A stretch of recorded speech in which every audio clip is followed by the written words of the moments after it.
মুর্শিদাবাদ বিশ্ববিদ্যালয়ের হোস্টেলের বর্তমান সুপারিনটেন্ডেন্টের মেয়াদ শেষের আগেই পুনরায় বিনিয়োগ বিজ্ঞপ্তি জারি। ক্ষোভ প্রকাশ বর্তমান সুপারিনটেন্ডেন্ট সৌম্য মুখার্জি।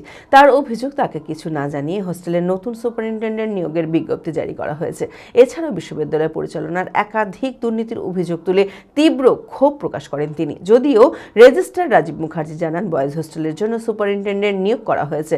কোনো শিক্ষক চাইলে আবেদন করতে পারেন। সমস্ত নিয়োগপত্র প্রক্রিয়া মেনেই নিয়োগ হবে। মানসিক স্বাস্থ্যের জন্য সবার আগে যে নামটি মনে ভেসে ওঠে, সুস্থ মনের ঠিকানা মনোবীক্ষণ। যোগাযোগ নাম্বার 7477799513। আমি দেখতে পেলাম যে রাতারাতি নোটিফিকেশন হয়ে গেল উইদাউট কনসার্ন যে কুমার হোস্টেল এবং নিউ মেন হোস্টেলে দুটো সুপারিনটেন্ডেন্ট চাই, যে যেমন পারবে 19 নভেম্বর পর্যন্ত অ্যাপ্লাই করতে পারবে। যেখানে আমি বর্তমান হোস্টেল সুপারিনটেন্ডেন্ট অ্যাক্টিং হিসাবে আছি, তবুও কোনো কনসার্ন নেওয়া হলো না। আমি চাই যে এইটার ক্ষেত্রে এত অটোক্র্যাটিক কেন, কিন্তু দেখা যাচ্ছে যে পূর্বের যে হোস্টেল রিক্রুটমেন্ট হলো সুপারিনটেন্ডেন্ট, সেখানে কিন্তু মেনটেন করা হয়েছিল ডেমোক্রেসি, কিন্তু আমার ক্ষেত্রে কোনো ডেমোক্রেসি মেনটেন করা হয়নি।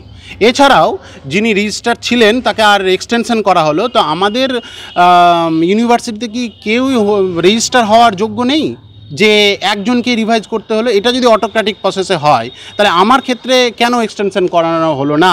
এটা আমি দুঃখের। আর একটা বিষয় আপনাদের সামনে তুলে আনবো, এই যে এখানে আমি নাম প্রকাশ করছি না, একজন টিচার রিক্রুটমেন্ট হয়েছে ইউপি থেকে। আচ্ছা, আমরা তো সবাই গ্র্যাজুয়েশন পড়ার সময় আমরা তো বেঙ্গল মিডিয়ামে লিখবো পড়বো বলেই তো অ্যাপ্লাই করি। তাহলে সেখানে ইউপি থেকে যিনি বলছেন, স্বীকার করছেন আমি বাংলা জানি না, তাহলে ইউপির ম্যাডাম কি করে আমাদের বাঙালি ছাত্রদের পড়াচ্ছে 2-3 মাস ধরে, তার উত্তর আমি পাইনি। এবং জিওগ্রাফি সাবজেক্ট রেজিস্ট্রারই এখানে সমস্ত কিছু অটোক্র্যাটিক একটা অদৃশ্য শাসন ব্যবস্থা চালাচ্ছে, যেখানে আমরা দুঃখিত এবং এই রকম একটা রিক্রুটমেন্ট হচ্ছে। মুর্শিদাবাদ ইউনিভার্সিটি হওয়ার পর কোনো হোস্টেলের জন্যই কিন্তু আমাদের কোনো অ্যাডভার্টাইজমেন্ট করা হয়নি। গার্লস হোস্টেল দুটো আমাদের হলো প্রথমবার। ঠিক সিমিলার রিজনে আমরা বয়েজ হোস্টেলগুলো আমরা করতে চাইছি এবং সেই প্রসেস অনুযায়ী আমরা এগোচ্ছি। এর মধ্যে কোথাও কোনো সমস্যা থাকার কথা নয়। আমাদের এই জিনিসটা টোটালটাই করেছেন আমাদের, যেগুলো প্রত্যেকটাতে আমরা ইন্ডিপেন্ডেন্টভাবে বোর্ড গঠন করা হয়েছিল, যেখানে ডিপার্টমেন্টের এইচওডি ছিলেন, ডিপার্টমেন্টের একজন প্রতিনিধি ছিলেন শিক্ষক, আবার আমাদের বাইরের থেকেও এসছেন। তারা যদি মনে করে থাকেন যে এই যিনি নির্বাচিত হয়েছেন তিনি ছাত্রছাত্রীদের পড়াতে পারবেন বা উপকারে আসবেন, ভালো, তাদের মতামতটাকেই আমরা গুরুত্ব দিয়েছি এবং সেই অনুযায়ী আমরা লিস্ট পাবলিশ করেছি। আমি আমার ফেভারিট, আমার মতো আর কেউ?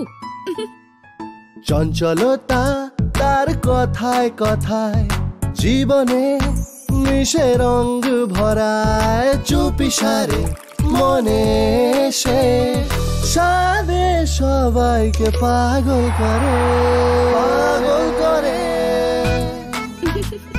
আমারই মতো আমার নিচের পতাকা। পতাকা চা, গজব কা স্বাদ।